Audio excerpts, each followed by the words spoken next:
Thanks for staying with us. Now, to our first hot topic for the morning. The Federal High Court in Ekiti, Ekiti State, has granted 50 million naira bail to lawyer and activist Dele Farotimi, with conditions including a surety owning landed property. Omoyele Sowore confirmed the decision via social media, noting that the case was adjourned to January 29, 2025. Farotimi's trial, linked to alleged defamation against Afe Babalola, involves a 16-count charge stemming from his book criticizing Nigeria's judiciary. His arrest and detention have sparked planned protests in Ekiti, Lagos, Abuja, London, and Canada, despite police warnings against public demonstrations. Our guest this morning is Ngozi Dorothy Molokwu, a CEO and founder. Injustice is Real. Good morning and welcome to the program. Good morning and thank you for having me.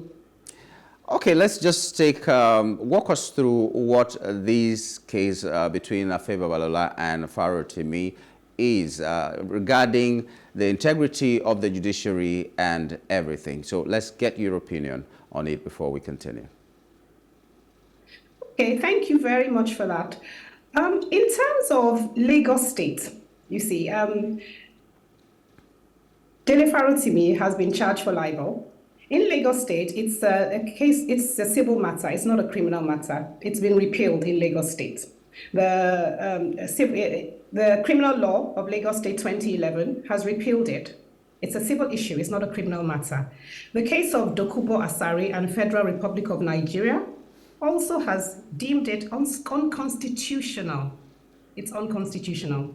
Now, Lagos State, again, in the case of Ariomo versus Commissioner of Police and ANCO, 2021, it was affirmed that defamation ceased to be a criminal offense in Lagos State. Now, when you look at Section 424 of the Police Act 2020, the Nigerian police can only act on conduct that is a criminal offense under Nigerian law. Now, when you take the totality of all these case laws that I have just read out, it's clear that in Lagos State, it's not a criminal matter, it's a civil issue.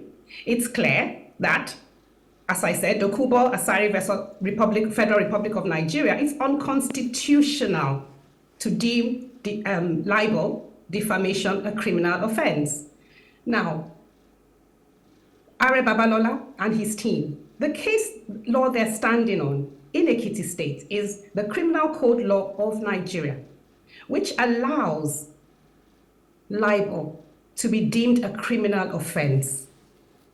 But it must constitute a breach of the peace. It must constitute a breach of the peace. In this case, where is the breach of the peace? This is a question I ask. What breach of the peace is there? Dele Farotimi is not pitting communities against each other. No. It's not a murder trial. He hasn't committed murder. He hasn't killed it. Nobody died. So how is this a breach of the peace? How does it constitute a breach of the peace? So these are the questions we need to look at. These are the things we need to just look at the totality of the case law in Nigeria. The case law in Nigeria presents issues. The way the case law is established, it makes it very, very difficult, you see, and unavoidable for one's human rights not to be violated in cases like this. Because if Lagos State is saying it's not a criminal offense, it's a libel issue. You go to Ekiti, where Afe Babalola is actually from. You know, he's well known in Ekiti State. He's a very wealthy man. You see, he's used this, so he's a SAN. He's also a SAN. He's standing on the Criminal Code Law of Nigeria. He's applying that in Ekiti, saying, you know what, you have libeled me. And as a result of this libel, I'm charging you to court. So these are all the things we need to look at. The case law, it's scattered all over the place. It's confusing. You know, we need to pull this thing together so we understand what the law says, you know, in each state. There needs to be uniformity. Otherwise, what will keep happening, you know, what will keep happening is an abuse of one's human rights. He was arrested, he was held for a week, he wasn't allowed any bail, he was released yesterday finally on bail. with a surety of 50 million naira. You see, these are all the things. Why did he leave Lagos State in the first place? Where was the Nigerian police? Why did they allow him to be removed from one jurisdiction to another when he hasn't done anything that constitutes a breach of the peace? Why has he been taken? Why did they allow this to happen to him? Where were they when he was being taken? Because in Lagos State, it's not a criminal offense. It's a libel issue. So they should have said, the Nigerian police, as I said before, the Police Act 2020, the Nigerian police can only act on conduct that is a criminal offense under Nigerian law. It's not a criminal offense, particularly in Lagos State where he's based. So why was that allowed to happen? It just smacks of a wealthy man coming into another state, leaving his state, coming into another state, and being able to throw his weight around, being able to uplift, anyone, yes. If you believe you've been libeled, you can address this in court. You can go to court. Take the issue to court. We're not saying if he's libeled you that you can't go to court. You have every right to do that. But let's follow the process. Let's follow due process. Yeah, I was worried about the jurisdiction thing, how they came to Lagos and whisked him away. But now that he has been taken to Ekiti State, and mind you, I'm not a lawyer, so I might get confused about a lot of things. Now, he has been taken to Ekiti State, and you keep saying that in Lagos State, that law has been repealed. Libel is no longer a criminal act, and it should be treated like a civil act. So now that is in Ekiti State and it is not Lagos State, what does that say? Are they right? Or are there other things to refer to that will make sure that he cannot be tried as a criminal case or rather than as a civil case? It should never have gone to Ekiti in the first place. It should never have gone there. You see, but now it's in Ekiti's jurisdiction. Obviously, as I mentioned, the law they're standing on the Criminal Code Law of Nigeria, which allows you to bring a case against somebody who libels you. You see, provided though it constitutes a breach of peace. Where is the breach of peace here? So frankly speaking, was this breach of peace? Forgive me. Was this breach of peace defined well to just be breach of peace between individuals or communities and not emotional peace? I'm just asking. Well, you see, that's where there's no clarity. We're not hearing. I haven't personally, Injustice Israel as an organization, we haven't heard anybody pick on this issue of, does it constitute a breach of peace? We haven't heard it. And that's why we're speaking up about it. To say, where is the breach of peace here? It doesn't constitute a breach of peace because it's not bringing communities together at loggerheads. It's not causing there to be war between communities. It's an issue of libel. Why was it removed from Lagos State in the first place? It should never have left Lagos State. It should basically just stay in Lagos State. The Nigerian police should have stepped up and said, no, we can't allow this. We can't allow you to come and take one of ours in Lagos State to Ekiti State. And it just has a feeling of the general consensus is that a wealthy man has come, and everybody has backed off, everybody has pulled back and allowed him just uplift Dele Farotimi and take him to Ekiti State, which is his state, which he's very influential in. And the question now arises, how much fairness can Dele Farotimi get in a state like Ekiti? And these are the things that concern us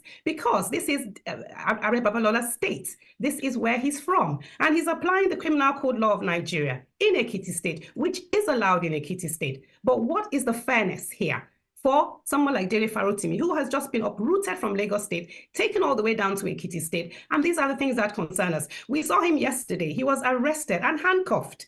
Why is he handcuffed? Why was that allowed to happen? To somebody who is a renowned lawyer, an activist, a human rights activist, why was that allowed? It's not a criminal offense. He didn't commit any crime. He hasn't murdered anybody. He hasn't killed. He hasn't done anything to warrant him being arrested. He was handcuffed. It's disgraceful beyond words. These are the things we should not allow to happen. And that's why we're speaking up about these things. It just has a feeling of a wealthy man who can oppress somebody else who doesn't have the means and the resources to match him. And that is what we're seeing. And that's why we're speaking up about it. And in the UK, thankfully, today is International Human Rights Day. You see, so in the UK, we are also carrying this issue. We're protesting, we're taking it to King's College London, the Dixon Poon Law School, and we're calling all Nigerians in the UK to join us, to speak up, to complain. Let's go to King's College, where he donated 10 million pounds for African youth development. Let's go there. Let's have these conversations with them. Let's let them know that we are grieved. We have grievances against Afe Babalola for being able to do this. And what message does this put out to the youth that he's trying to develop? All it says is, oh, I'm a wealthy man. I can come, leave my state, go into another state, uproot somebody who I feel has defamed me or libeled me, take him to another jurisdiction and prosecute him there. This matter should have never left Lagos State in the first place. It should remain in Lagos State. They should deal with it in Lagos State. If he wants to sue in Lagos State. Whatever you need to do it in Lagos State. Everybody knows that Nigeria, when you're in custody in Nigeria, it's one of the worst places that you can ever dare to meet yourself. Because if you meet yourself there, your rights are majorly violated. Not only violated, you don't even have any rights. You don't even have any rights. So these are the things we are saying. His rights must not be violated. Even uprooting him from Lagos all the way to Ekiti in the first place, his rights have been violated because where were the Nigerian police? Where were they? So these are the things. We shouldn't allow this. There needs to be legal reforms across board. We need to sit down and look at the law, the state of things. So there's reform. The criminal code needs to be repealed. So no other state can rely or continue to rely on the criminal code of law because all it does is violate people's human rights. So that's what we're saying. And we will be going straight down. 2 p.m. today, we are calling on Nigerians, join us at King's College, the Dixon Poon Law School, join us. We will be tabling this to them to let them know that we are not happy. We are not happy with what Afe Babalola has done. Yeah, this seems like the case has gone beyond Farotimi and Afe Babalola. It's like the people of Nigeria are on trial, and also the judiciary. These are the two people that the two entities that are facing trial now. Judiciary on the one hand, and the people on the other hand. But beyond just protesting in London, and I know also in some other places in Nigeria today as well. What else is the activists community doing beyond this case of Farotimi and Afe Babalola? Because injustice in Nigeria is not just something that is starting today, and everybody has been talking about the reforms that should go to the judiciary or the legal profession or whatever it is in Nigeria. That's the last hope of the common man, as they say, and it seems there's a rot that needs to be removed. What is the activist community doing to make sure that this rot is removed from the judiciary?